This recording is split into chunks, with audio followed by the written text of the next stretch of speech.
أعوذ بالله من الشيطان الرجيم. بسم الله الرحمن الرحيم. الحمد لله رب العالمين، والصلاة والسلام على أشرف الأنبياء وخاتم المرسلين محمد وعلى آله وصحبه وسلم تسليما كثيرا إلى يوم الدين. فهذا الدرس 17 من شرح كتاب العلل الصغير للإمام الترمذي رحمه الله تعالى. قال الإمام أبو عيسى محمد بن زور الترمذي: حدثنا علي بن حجر أخبرنا بقية بن الوليد عن عتبة بن أبي حكيم قال: سمع الزهري إسحاق بن عبد الله بن أبي فروة يقول: قال رسول الله صلى الله عليه وسلم. قال رسول الله صلى الله عليه وسلم. فقال الزهري: قاتلك الله يا ابن أبي فروة، تجيئنا بأحاديث ليست لها خطام ولا أزمة. نعم. فعلي بن حجر وابن إياس السعدي أبو الحسن المروزي ثقة حافظ، توفي سنة 244 هجريا، وممن أخذ عنه الإمام البخاري والإمام مسلم والترمذي والنسائي رحمهم الله تعالى. وأما بقية بن الوليد هو ابن صائد بن كعب ابن حريز الكلاعي الحميري الميتمي، حافظ ثقة فيما سمعه عن الثقات، كثير التدليس عن الضعفاء، توفيت سنة 197 هجرية. قال أبو مسهر الغساني: بقية ليست أحاديثه نقية، فكن منها على تقية. أما عتبة بن أبي حكيم هو الهمداني أبو العباس الشامي الأردني الطبراني، صدوق يخطئ كثيرا، توفي بعد 140 هجريا. أما إسحاق هو ابن عبد الله بن أبي فروة وعبد الرحمن بن الأسود القرشي مولاهم، هو متروك، توفي السنة 144 هجرية. يعني أبو فروة اسمه عبد الرحمن بن الأسود. نعم. قال الترمذي رحمه الله تعالى: حدثنا أبو بكر عن علي بن عبد الله قال يحيى قال يحيى بن سعيد: مرسلات مجاهد أحب إلي من مرسلات عطاء بن أبي رباح بكثير، كان عطاء يأخذ عن كل ضرب. قال علي. قال يحيى: مرسلات سعيد بن جبير أحب إلي من مرسلات عطاء. قلت ليحيى: مرسلات مجاهد أحب إليك من مرسلات طاووس؟ قال: ما أقربهما. نعم. طاووس بن كيسان اليماني أبو عبد الرحمن الحميري، ولاهم فارسي ثقة فقيه فاضل، ذكره الكرابيسي في المدلسين. ويرسل عن ابن عباس، توفي 106 هجرية. في كثير ممن ينتسب على أنهم يمني أو يماني، لكن أصولهم من فارس، بعضهم من أهل فضل كطاووس بن كيسان، وبعضهم والعياذ بالله. قال الترمذي رحمه الله تعالى: وقال علي: وسمعت يحيى بن سعيد، علي المديني وسعيد يحيى بن سعيد القطان، يقول: مرسلات أبي إسحاق عندي شبه لا شيء، والأعمش والتيمي ويحيى بن أبي كثير، ومرسلات ابن عيينة شبه الريح. ثم قال: إي والله. وسفيان بن سعيد قلت له: يحيى فمرسلات مالك؟ قال: هي أحب إلي. ثم قال يحيى: ليس في القوم أحد أصح حديثا من مالك. أبو إسحاق وعمرو بن عبد الله بن عبيد الهمداني أبو إسحاق السبيعي الكوفي، أحد الأعلام، وهو مشهور بالتدليس، توفي سنة 129 هجرية. قال الترمذي: حدثنا سوار بن عبد الله العنبري قال: سمعت يحيى بن سعيد القطان يقول: ما قال الحسن في حديثه قال رسول الله صلى الله عليه وسلم: إلا وجدنا له أصلا إلا حديثا أو حديثين. سوار هو ابن عبد الله بن سوار بن عبد الله بن قدامة التيمي العنبري أبو عبد الله البصري القاضي، ثقة، توفي 245 هجريا. وممن أخذ عنه أبو داود الترمذي والنسائي رحمه الله. قال أبو عيسى: ومن ضعف المرسل فإنه ضعف من قبل أن هؤلاء الأئمة حدثوا عن الثقات وغير الثقات، يعني ربما حدث عن ضعيف، أرسل عن ضعيف، فإذا روى أحدهم حديثا وأرسله لعله أخذه عن غير ثقة فقد تكلم الحسن البصري في معبد الجهني ثم روى عنه، يعني ربما يتكلم فيه على أنه ضعيف، على أنه ليس روايته صحيحة، ومع ذلك قد يروي عنه كما حصل للحسن البصري، تكلم في معبد الجهني وروى عنه.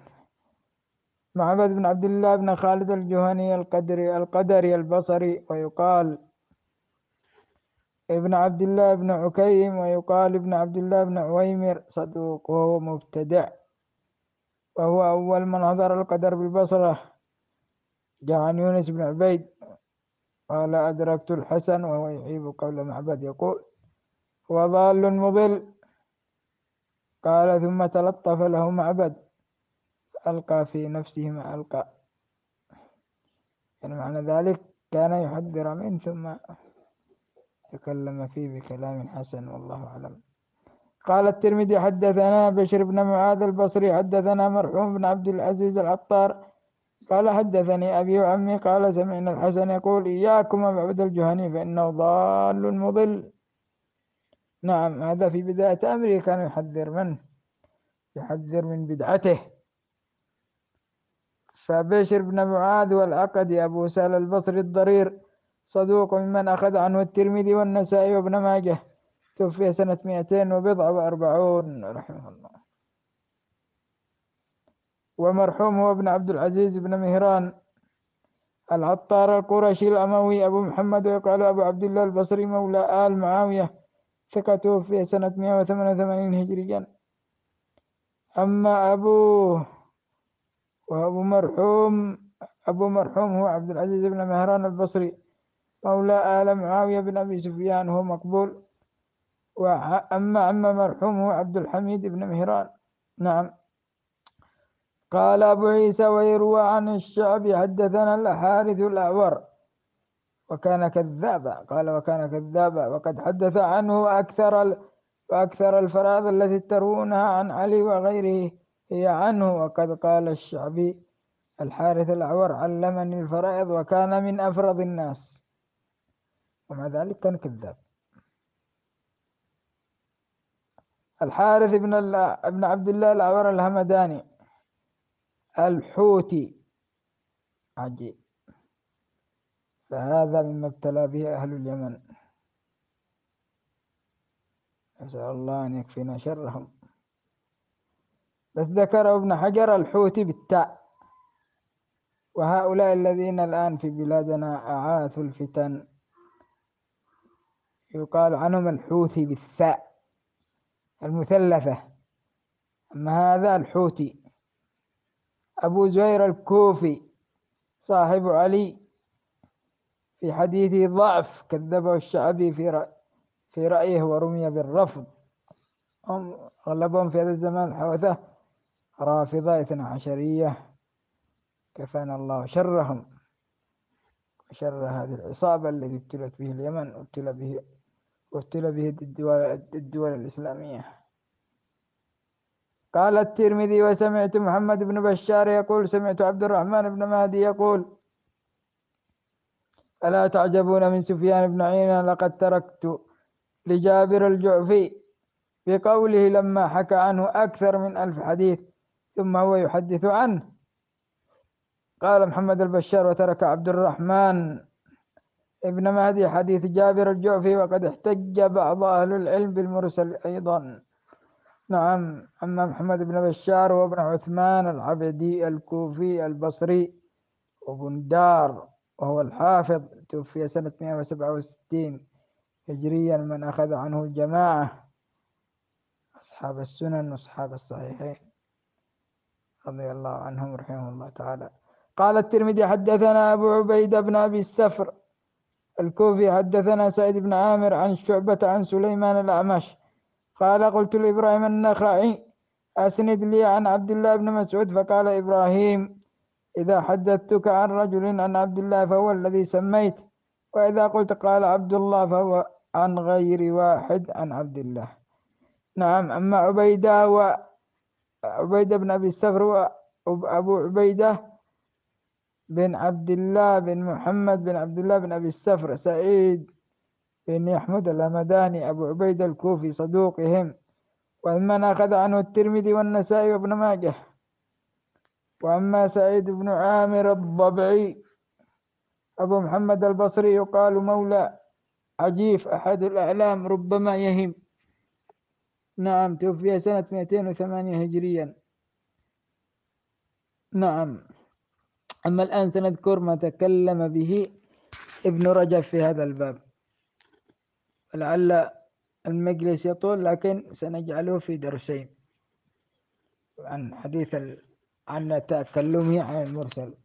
قال ابن رجب الكلام هنا في حكم الحديث المرسل، وقد ذكر الترمذي لأهل العلم فيه قولين، أحدهما أنه لا يصح مراده وأنه لا يكون حجة، وحكاه عن أكثر أهل الحديث، وحكاه الحاكم عن جماعة أهل الحديث من فقهاء الحجاز، وسمى منهم سعيد بن المسيب والزهري ومالك بن أنس والأوزاعي والشافعي وأحمد، فمن بعدهم من فقهاء المدينة.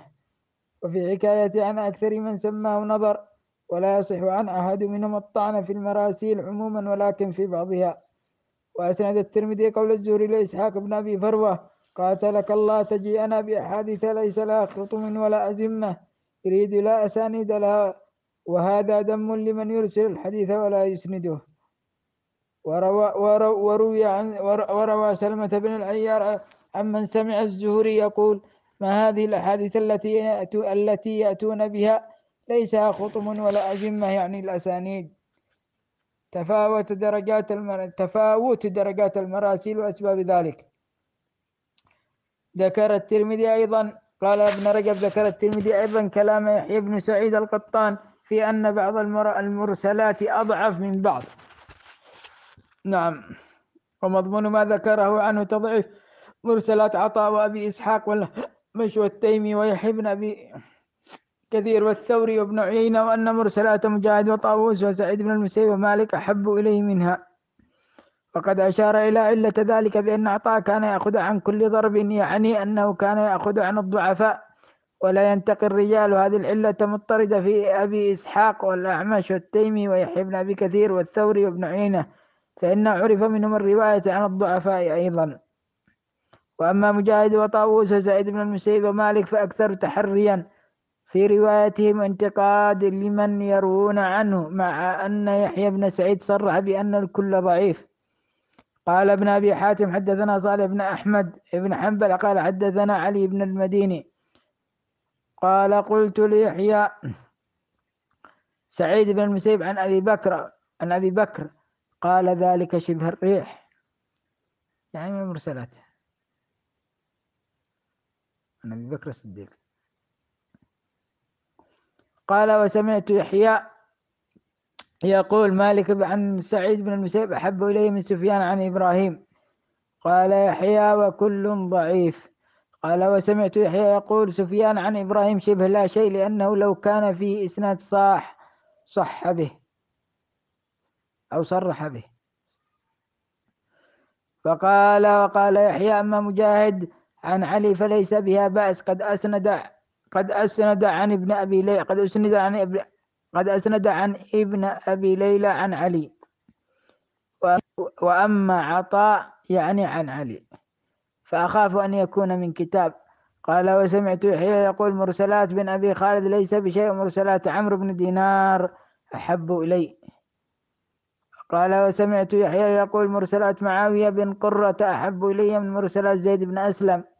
وذكر يحيى عن شعبة أنه كان يقول عطاء عن علي إنما هي من كتاب ومرسلات معاوية بن قرة نرى أنه عن شار بن حوشب. نعم. فقال ابن أبي حاتم أخبرنا أحمد بن سنان الواسطي قال كان يحيى بن سعيد لا يرى إرسال الزهري وقتادة شيئا، ويقول هو بمنزلة الريح، ويقول هؤلاء قوم حفاظ كانوا إذا سمعوا الشيء علقوه. فكلام يحيى بن سعيد في تفاوت مراتب المرسلات بعضها على بعض يدور على 4 أسباب. أحدها ما سبق من أن من عرف روايته عن الضعفاء ضعف مرسله بخلاف غيره.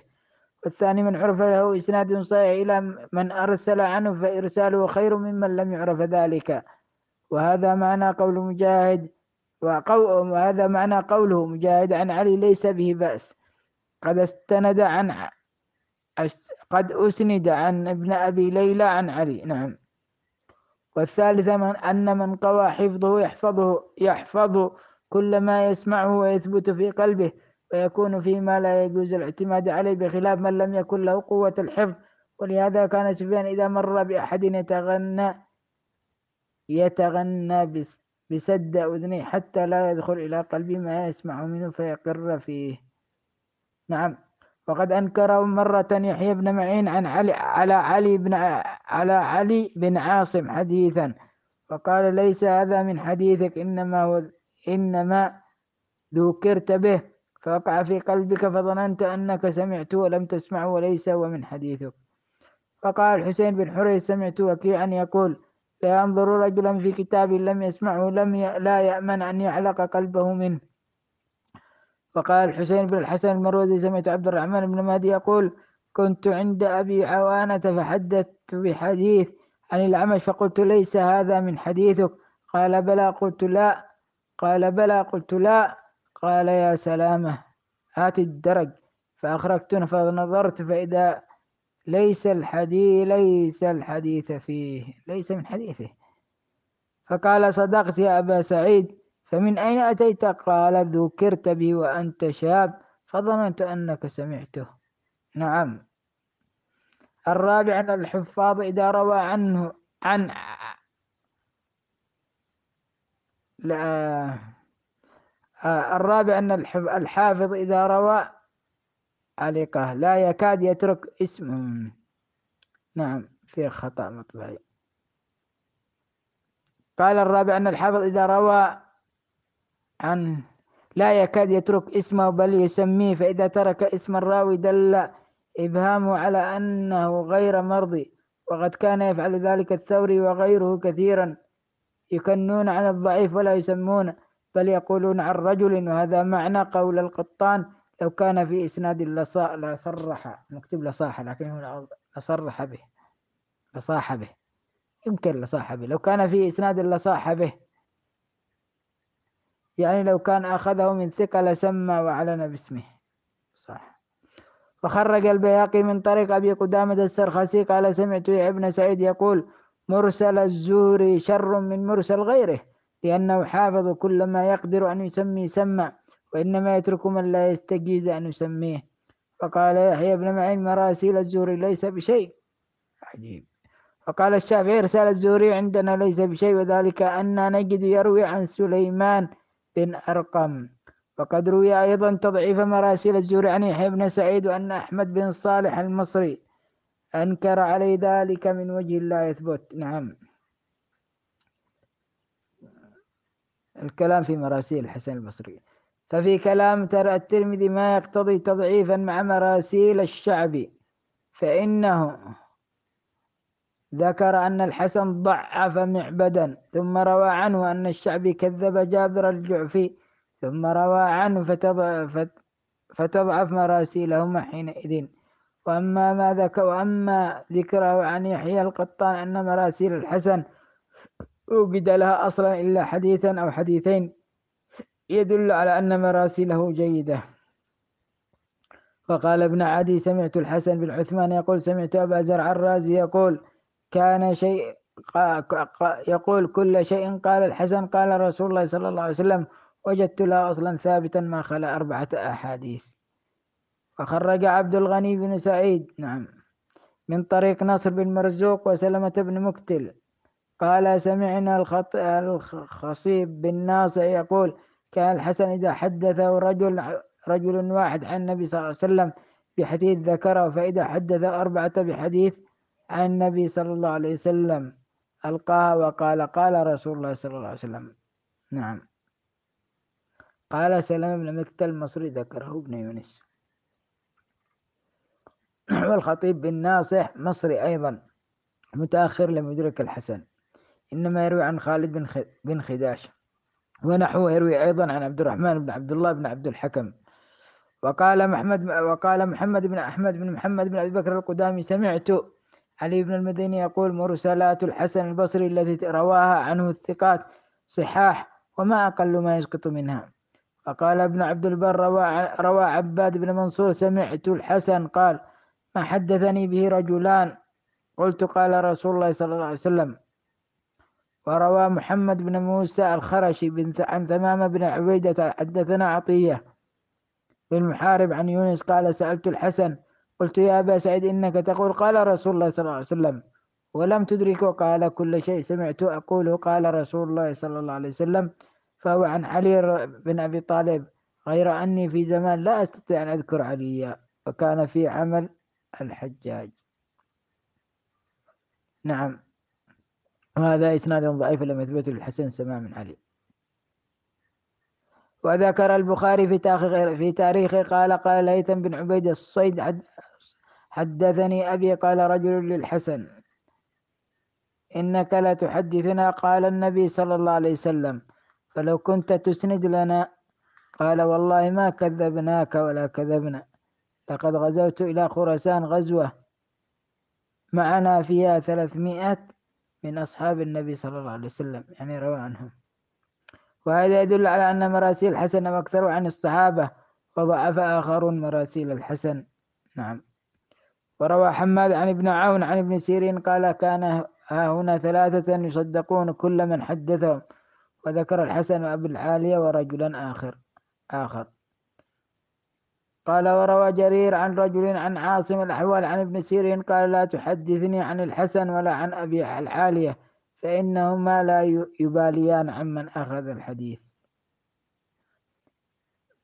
وروى أبو داود بن أبي هند عن الشعبي قال لقيت هذا يعني الحسن لا قال لو لقيت هذا يعني الحسن لنهيت عن قولي قال رسول الله صلى الله عن قولي قال رسول الله صلى الله عليه وسلم. صحبت ابن عمر 6 أشهر فما سمعته قال رسول الله صلى الله عليه وسلم إلا في حديث واحد. وروى شعبة عن عبد الله بن صبيح عن محمد بن سيرين قال 3 كانوا يصدقون من حدثهم أنس وأبو عالية والحسن البصري. قال الخطيب أراد أنس بن سيرين فيه نظر. وقال الإمام أحمد حدثنا أبو أسامة عن وهيب بن خالد عن خالد الحداء قال سمعت محمد بن سيرين يقول كان 4 يصدقون من حدثهم أبو العالية والحسن وحميد بن هلال ورجل آخر سماه. نعم. وقد كان ابن سيرين يقول سلوا الحسن ممن سمع حديث الحقيقة وسلوا الحسن عمن سمع حديث عمار تقتل الفئة الباغية. وقال أحمد في رواية الفضل بن زياد مرسلات سعيد بن المسيب أصح المرسلات، ومرسلات إبراهيم لا بأس به وليس في المرسلات أضعف من مراسيل حسن وعطاء بن أبي رباح فإنهما يأخذان عن كل أحد عن الضعفاء. وقال أحمد في رواية الميمون وحنبل مرسلات سعيد بن المسيب صحاح لا نرى أصح من مرسلاته. زاد الميمون أما الحسن وعطاء فليس هي بذاك، هي أضعف المراسيل كلها فإنهما كان يأخذان عن كل. نعم. وقال ابن سعيد قالوا ما أرسل الحسن ولم يسنده فليس بحجة. وقال أحمد في رواية ابن عبد الله بن جريج كان لا يبالي من أين يأخذ بعض أحاديثه التي يرسلها يقول أخبرت عن فلان موضوعه. وممن تكلم من السلف في المراسيل ابن سيرين وقد تقدم قوله كانوا لا يسألون عن الإسناد حتى وقعت الفتنة. وقوله لما حدث عن أبي قلابة أبو قلابة رجل صالح ولكن عمن أخذه أبو قلابة. وكذلك تقدم قبل المبارك لما روى له حديث عن الحجاج بن دينار عن النبي صلى الله عليه وسلم بين الحجاج بن دينار وبين النبي صلى الله عليه وسلم مفاوز تنقطع في أعناق الإبل. نعم. وقد سبق كلام شعبة ويحيى القطان. نعم. وذلك ذكر أصحاب الشافعي أن مذهبه المراسيل ليس حجة، واستثنى بعض مراسيل ابن المسيب وقال هي حجة عنده. قال أبو الطيب الطبري وعلى ذلك يدل كلام الإمام الشافعي. ومن أصحاب من قال إنما تصلح للترجيح لا غير. وقال يونس بن عبيد الأعلى قال للشافعي ليس المنقطع بشيء ما عدا منقطع ابن المسيب. خرجه ابن أبي حاتم في أول كتاب المراسيل عن أبيه عن يونس، وناوله وناوله على أن مراده أن يعتبر بمراسيل سعيد بن المسيب. وخرج عبد الغني بن سعيد من طريق محمد بن سفيان بن سعيد المؤذن عن يونس به. قال ابن أبي حاتم سمعت أبا زرع يقول سمعت أبي، وقال ابن أبي حاتم وسمعت أبي وأبا زرع يقول لا يحتج إلا بالمراسيل، ولا تقوم الحجة إلا بالأسانيد. لا يحتج بالمراسيل، مش إلا بالمراسيل. ولا تقوم الحجة إلا بالأسانيد الصحاح، يعني إن فيها خطأ مطبعي. وكذلك قال الدارقطني المرسل لا تقوم به حجة. وخرج مسلم في مقدمة كتابه من طريق بن سعد عن مجاهد قال جاء بشير بن كعب العدوي إلى ابن عباس فجعل يحدث ويقول قال رسول الله صلى الله عليه وسلم. فجعل ابن عباس لا يأذن لحديثه ولا ينظر إليه. فقال ابن عباس ما لي أراك لا تسمع لحديثي وحديثك عن رسول الله صلى الله عليه وسلم ولا تسمع. فقال ابن عباس إنا كنا مرة إذا سمعنا رجلا يقول قال رسول الله صلى الله عليه وسلم ابتدرت أبصارنا وأصغينا إليه بآذاننا، فلما ركب الناس الصعب الذلول لم نأخذ من الناس إلا ما نعرفه. ثم قال مسلم في أثناء كلامه المرسل في أصل قولنا وقول أهل العلم بالأخبار ليس بحجة. هذا وصلى الله وسلم على نبينا محمد وعلى آله وصحبه وسلم تسليما كثيرا، وجزاكم الله خير.